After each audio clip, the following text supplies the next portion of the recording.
Hey, welcome Shacklers and visitors to the first ever live episode of Character Assessments on Shackle Road. For those of you who don't know me, Jay here on Shackle Road, live, where I discuss tips, tactics, and routines to help Christian men like you break free from watching porn for good and to live lives of freedom. So today we're going to be doing a series of episodes called Character Assessments. These assessments are just looking at scenarios of biblical characters to call out some of the observations that we see, how they might apply to our journeys of quitting porn. And, today we're going to be focusing on Genesis chapter 3, where we discuss the fall. And it's a big event that happens in the scripture. It changes the entire trajectory of mankind. And the interesting thing is, I would say, is how we take the characteristics of this account and identify what we can identify as a person who struggles with porn. Let's kind of do a quick summary on that. And so we're in Genesis chapter 3. To back up a little bit,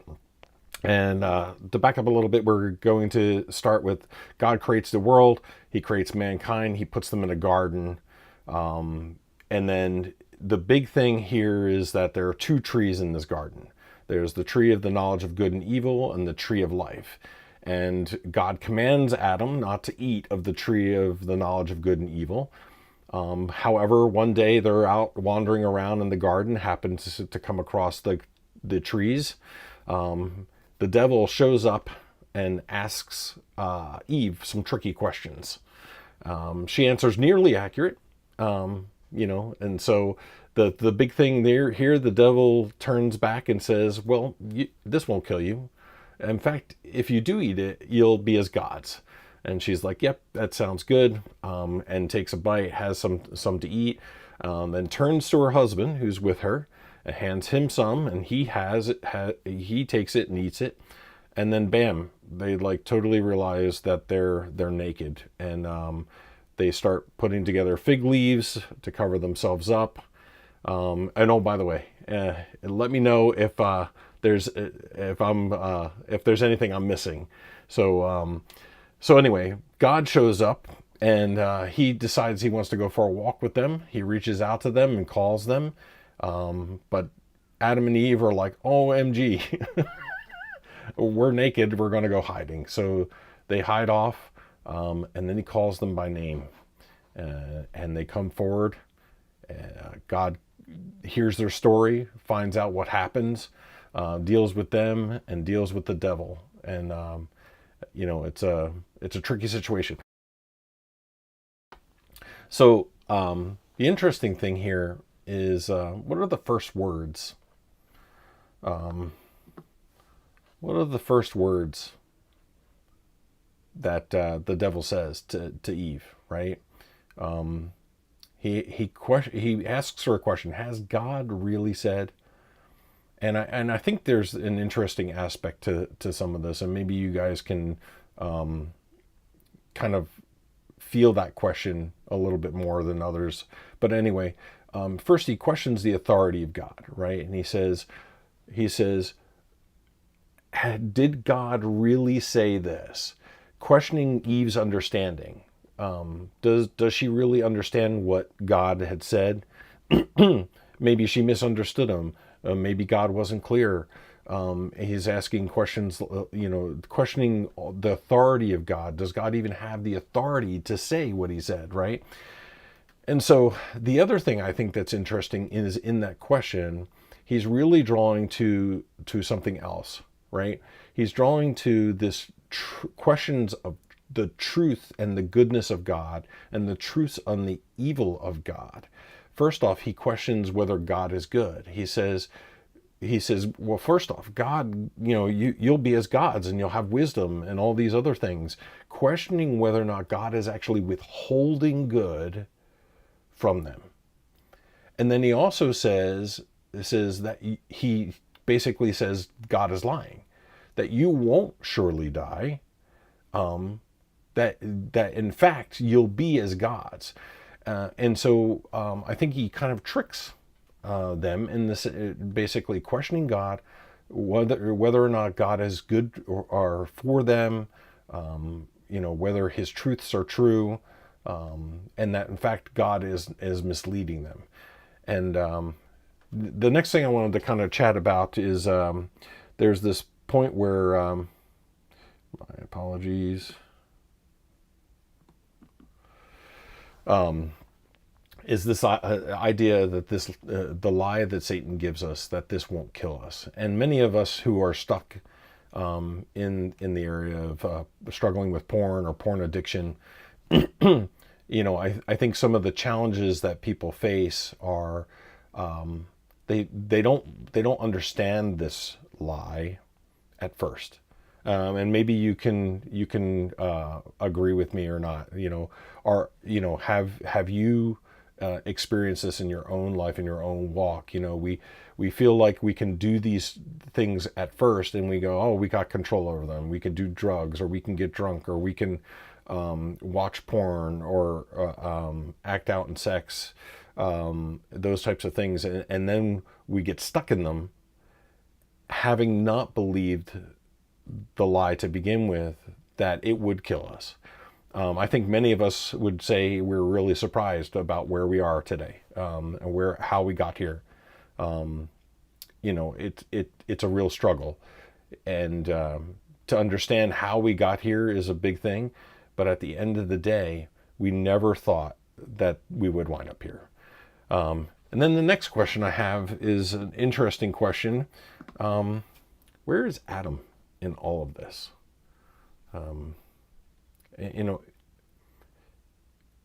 It says that he's there with her.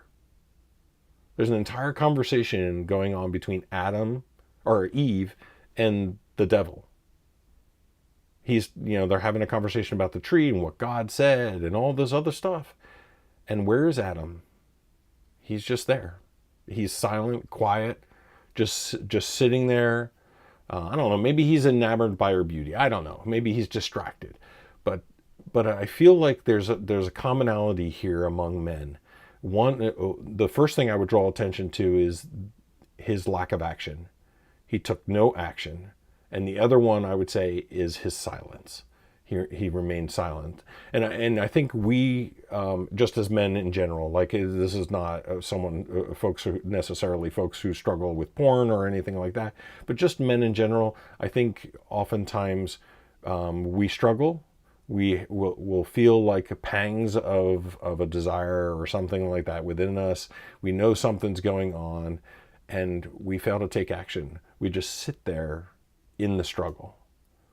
We could get up and go for a walk, or get in a car and go for a drive, or do a workout or something, but we just sit there. And then the other thing is we remain silent. Could you be calling a friend or texting a buddy or something and just saying like, hey man, I'm really struggling? But no, we sit in silence. And maybe you guys can commiserate with that. Like, have you found that to be true in your own lives? Maybe you have an accountability partner and you're just not talking to them when you're struggling and those types of things. Anyway, I just think it's an interesting observation. The next thing I would draw attention to is this idea of covering up and hiding. So immediately, something has changed in Adam and Eve's life. They're naked. They realize it for the first time ever. And then they're trying to make it back to normal. They take some fig leaves and they cover it up.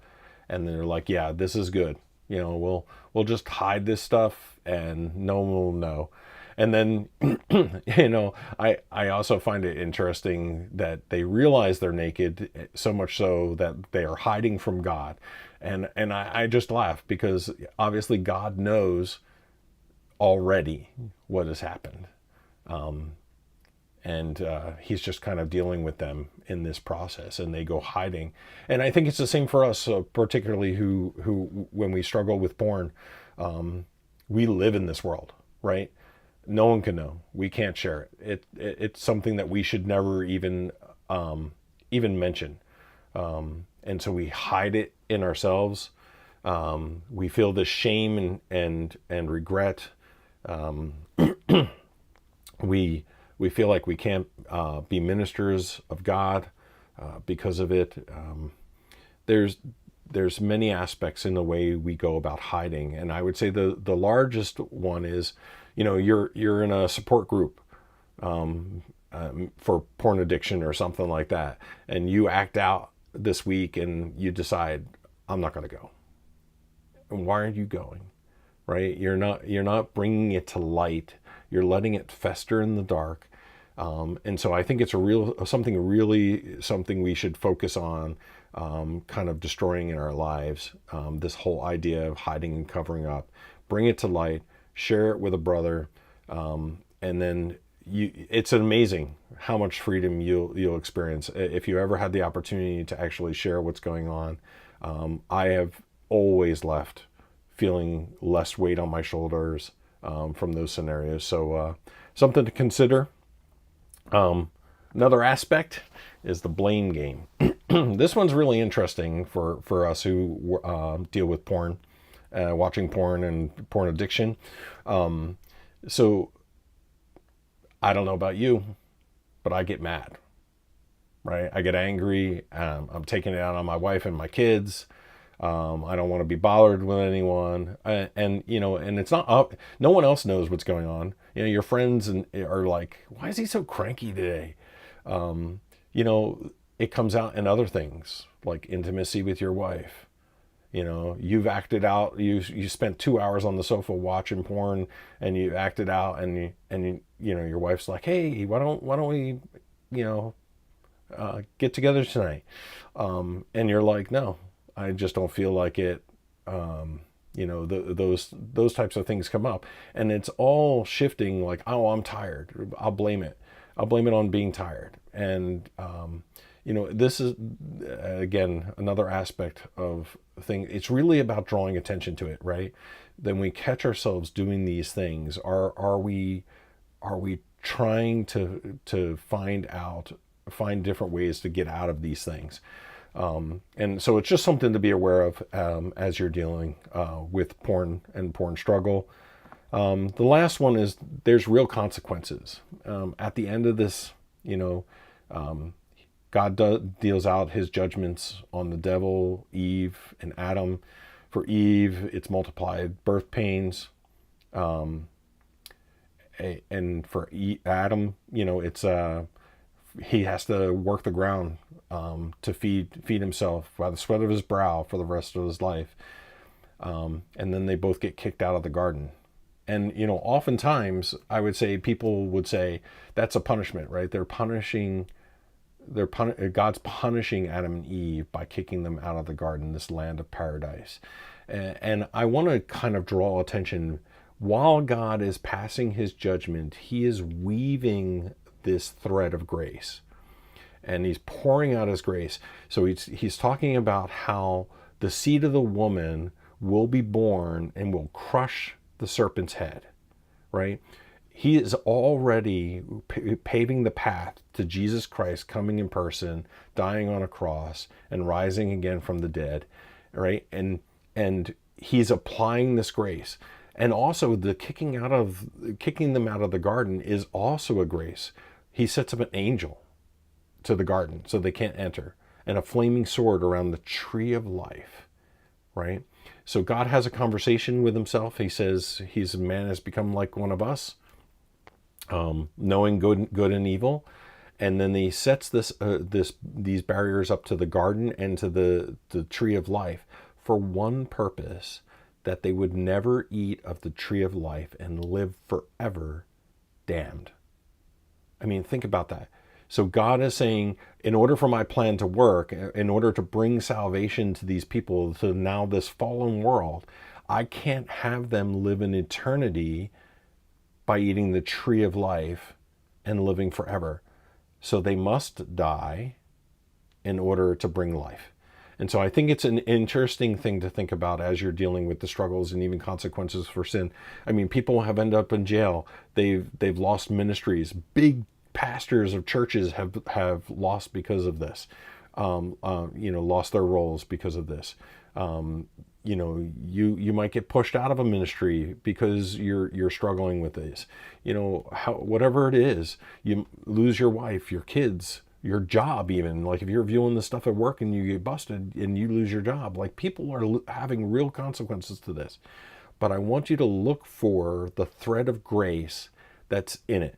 God is providing it. He's drawing attention to it and want you to deal with it. And so, as we conclude today, I just want to kind of walk through those things again. Like, first off, watch out if you're starting to question God's authority, right? If you're reading His Word and you're kind of like trying to twist it, well, like I can look at Facebook pictures and that's okay. You know what? Maybe it's not for you. Maybe God is telling you that that's not true for you, or for anyone else for that matter, right? Don't believe the lie that this won't kill you. You need to deal with it now. It's an important thing to take porn and kick it out of your life. It's time to do it. If you're feeling any kind of conviction in that space, you know what? I don't. To be honest, I don't really care about people who like watching porn. What I care about is people who are struggling to quit and want help. And so, for you, I hope you take opportunity now. Like it's now. It's time to put it to death. Kick it to the curb. Be done with it. And then obviously, speak up. Participate in your support group. Reach out to your accountability partner or whoever your buddy is that you're telling what's going on in your life. Don't remain silent. And when you're feeling that struggle, go and do something. Like get up, go for a walk, get out of the house, get out of the place that you're in, and take advantage of those things. Don't hide them, don't cover them up. And then when you're realizing that you're blaming people and you're angry at people and all of these, you're shifting the responsibilities. Well, it's because I'm tired or it's because of this, right? Realize that those things are a sign of how it's impacting your life. And again, if you're struggling with real consequences from watching porn, just hold on. God is there in the midst of it. He's ready to pick you up, set your feet on a solid rock. And it's your job to just get back up and start again, right? And forgetting those things that are behind us, right? That's Paul's cry, right? Forgetting those things that are behind us, I press on. And so, keep those things in mind. Anyway, I really thank you for joining me. I don't see any comments anywhere, so that's cool. But hopefully I will in the future. In any case, if you want to know more, follow me on Twitter at Shackle Road. Follow me on Facebook at J on Shackle Road. I'm on YouTube, and links to these will be in the bottom. Additionally, my website is shackleroad.com, so check that out. Anyway, I thank you all for joining me. I hope you have a great day. Be blessed in the Lord.